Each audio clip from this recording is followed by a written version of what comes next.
Hi ವೀಕ್ಷಕರೇ, ಎಲ್ಲರಿಗೂ ನಮಸ್ಕಾರ. ನೋಡಿ, ಗೃಹಲಕ್ಷ್ಮಿ ಯೋಜನೆಯ 15ನೇ ಕಂತಿನ ಹಣ ಈಗಾಗಲೇ ಫಲಾನುಭವಿಗಳ ಬ್ಯಾಂಕ್ ಖಾತೆಗೆ ಜಮಾ ಆಗಿದೆ.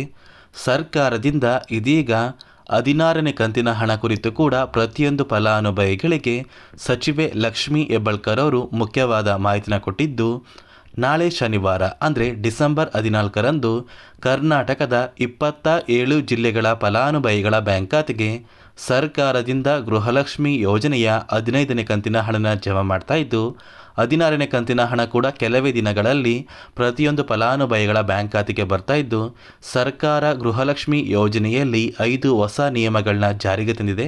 ಹಾಗಾದರೆ ಬನ್ನಿ ಸ್ನೇಹಿತರೆ, ಆ ಒಂದು ನಿಯಮಗಳು ಏನು ಅಂತ ತಿಳ್ಕೊಳ್ಳೋಣ.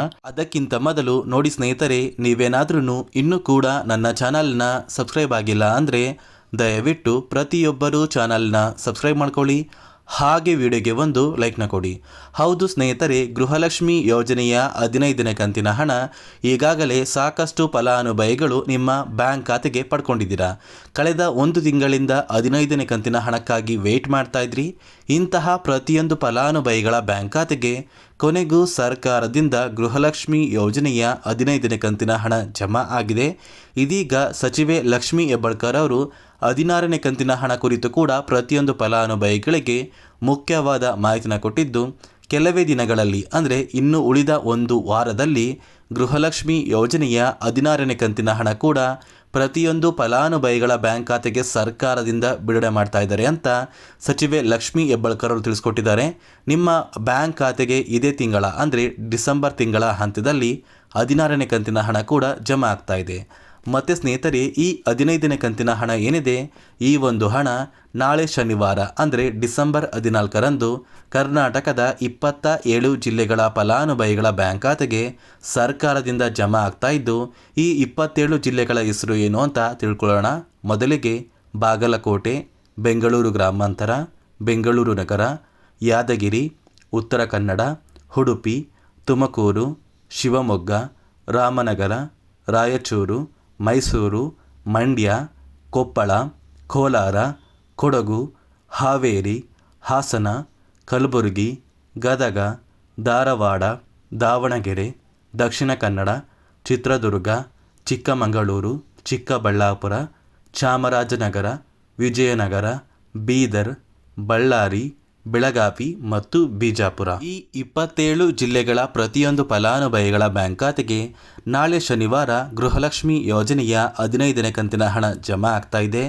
ಈಗಾಗಲೇ ಸಾಕಷ್ಟು ಫಲಾನುಭವಿಗಳು 15ನೇ ಕಂತಿನ ಹಣನ ಪಡ್ಕೊಂಡಿದ್ದೀರಾ. ಕೆಲವೇ ದಿನಗಳಲ್ಲಿ ಪ್ರತಿಯೊಂದು ಫಲಾನುಭವಿಗಳ ಬ್ಯಾಂಕ್ ಖಾತೆಗೆ ಈ 15ನೇ ಕಂತಿನ ಹಣ ಜಮಾ ಆಗಿ 16ನೇ ಕಂತಿನ ಹಣ ಡಿಸೆಂಬರ್ ತಿಂಗಳ 20ನೇ ತಾರೀಕು ನಂತರ ನಿಮ್ಮ ಬ್ಯಾಂಕ್ ಖಾತೆಗೆ ಜಮಾ ಆಗ್ತಾ ಇದ್ದು, ಈ 16ನೇ ಕಂತಿನ ಹಣನ ನೀವು ಪಡ್ಕೋಬೇಕು ಅಂದರೆ ಸರ್ಕಾರದಿಂದ ಗೃಹಲಕ್ಷ್ಮಿ ಯೋಜನೆಯಲ್ಲಿ 5 ಹೊಸ ನಿಯಮಗಳನ್ನ ಜಾರಿಗೆ ತರ್ತಾ ಇದ್ದು, ಈ 5 ನಿಯಮದ ಆಧಾರದ ಮೇಲೆ ಫಲಾನುಭವಿಗಳ ಬ್ಯಾಂಕ್ ಖಾತೆಗೆ ಹಣ ಜಮಾ ಆಗ್ತಾ ಇದೆ.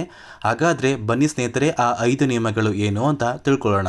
ಸ್ನೇಹಿತರೆ, ಮೊದಲನೆಯ ಒಂದು ನಿಯಮ ಬಂದು, ಗೃಹಲಕ್ಷ್ಮಿ ಯೋಜನೆಯ ಪ್ರತಿಯೊಂದು ಫಲಾನುಭವಿಗಳು ನೀವು ಹೊಂದಿರುವಂತಹ ಒಂದು ಆಧಾರ್ ಕಾರ್ಡ್ ಏನಿದೆ, ಆ ಒಂದು ಆಧಾರ್ ಕಾರ್ಡ್ ಕಳೆದ 15 ವರ್ಷಗಳಲ್ಲಿ ಯಾವುದೇ ರೀತಿಯ ಒಂದು ತಿದ್ದುಪಡಿನ ಮಾಡಿಸಿಲ್ಲ ಅಂದರೆ ಆದಷ್ಟು ಬೇಗ ನಿಮ್ಮ ಒಂದು ಆಧಾರ್ ಕಾರ್ಡ್ನ ಅಪ್ಡೇಟ್ ಮಾಡಿಸಿ. ಒಂದು ವೇಳೆ ನಿಮ್ಮ ಆಧಾರ್ ಕಾರ್ಡ್ನ ನೀವು ಅಪ್ಡೇಟ್ ಮಾಡಿಸಿಲ್ಲ ಅಂದರೆ ನಿಮ್ಮ ಬ್ಯಾಂಕ್ ಖಾತೆಗೆ ಗೃಹಲಕ್ಷ್ಮಿ ಯೋಜನೆಯ ಹಣ ಜಮಾ ಆಗೋದಿಲ್ಲ. ನಿಮ್ಮ ಆಧಾರ್ ಕಾರ್ಡ್ನ ಅಪ್ಡೇಟ್ ಮಾಡಿಸ್ಬೇಕು ಅಂತ ಸರ್ಕಾರ ಕಡ್ಡಾಯವಾಗಿ ಒಂದು ನಿಯಮನ ಜಾರಿಗೆ ತಂದಿದೆ. ಅದೇ ರೀತಿ ಎರಡನೆಯ ಒಂದು ನಿಯಮ ಬಂದು, ನೋಡಿ ಸ್ನೇಹಿತರೆ, ನೀವು ಹೊಂದಿರುವಂತಹ ಒಂದು ರೇಷನ್ ಕಾರ್ಡ್ ಏನಿದೆ, ಆ ಒಂದು ರೇಷನ್ ಕಾರ್ಡ್ಗೆ ನಿಮ್ಮ ಮನೆಯ ಪ್ರತಿಯೊಂದು ಸದಸ್ಯರ ಆಧಾರ್ ಕಾರ್ಡ್ನ ಕಡ್ಡಾಯವಾಗಿ ಲಿಂಕ್ ಮಾಡಿಸ್ಬೇಕು. ಅಂದರೆ ಈ KYCನ ಮಾಡಿಸ್ಬೇಕು. ಒಂದು ವೇಳೆ ಮನೆಯ ಸದಸ್ಯರ ಆಧಾರ್ ಕಾರ್ಡ್ ಏನಾದ್ರೂ ಲಿಂಕ್ ಆಗಿಲ್ಲ ಅಂದರೆ ಈ ಫಲಾನುಭವಿಗಳ ಒಂದು ರೇಷನ್ ಕಾರ್ಡ್ನ ಸರ್ಕಾರ ಕ್ಯಾನ್ಸಲ್ ಮಾಡುತ್ತೆ ಮತ್ತು ಗೃಹಲಕ್ಷ್ಮಿ ಯೋಜನೆಯ 2,000 ಹಣ ಜಮಾ ಆಗೋದಿಲ್ಲ.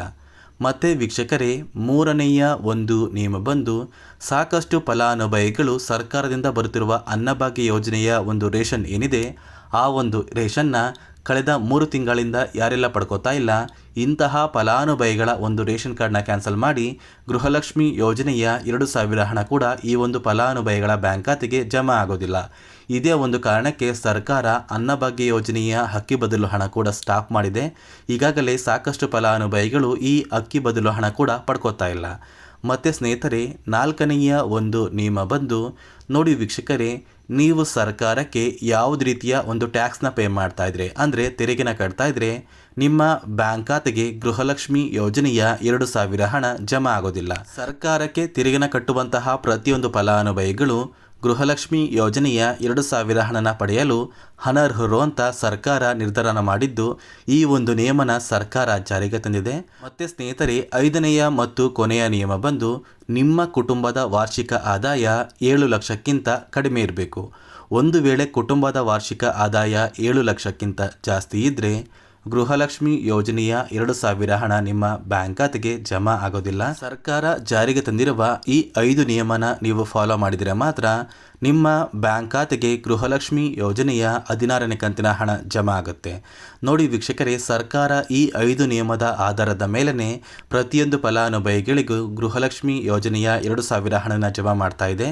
ಮತ್ತು ನಿಮ್ಮ ಬ್ಯಾಂಕ್ ಖಾತೆಗೆ ಇಲ್ಲಿಯವರೆಗೂ ಗೃಹಲಕ್ಷ್ಮಿ ಯೋಜನೆಯ 14 ಅಥವಾ 15ನೇ ಕಂತಿನ ಹಣ ಜಮಾ ಆಗಿದ್ದರೆ ಕೆಲವೇ ದಿನಗಳಲ್ಲಿ 16ನೇ ಕಂತಿನ ಹಣ ಕೂಡ ನಿಮ್ಮ ಬ್ಯಾಂಕ್ ಖಾತೆಗೆ ಬಂದು ಜಮಾ ಆಗುತ್ತೆ. ಮತ್ತು ಪೆಂಡಿಂಗ್ ಇರುವಂತಹ ಹಣ ನಿಮ್ಮ ಬ್ಯಾಂಕ್ ಖಾತೆಗೆ ಜಮಾ ಆಗಿಲ್ಲ ಅಂದರೆ ಆದಷ್ಟು ಬೇಗ ಮಹಿಳಾ ಮತ್ತು ಮಕ್ಕಳ ಅಭಿವೃದ್ಧಿ ಇಲಾಖೆಗೆ ಭೇಟಿ ನೀಡಿ ಅಂತ ಹೇಳ್ತಾ, ಇದಿಷ್ಟು ಗೃಹಲಕ್ಷ್ಮಿ ಯೋಜನೆ ಕುರಿತು ಸರ್ಕಾರದಿಂದ ಬಂದಿರುವಂತಹ ಒಂದು ಮಾಹಿತಿಯಾಗಿದೆ.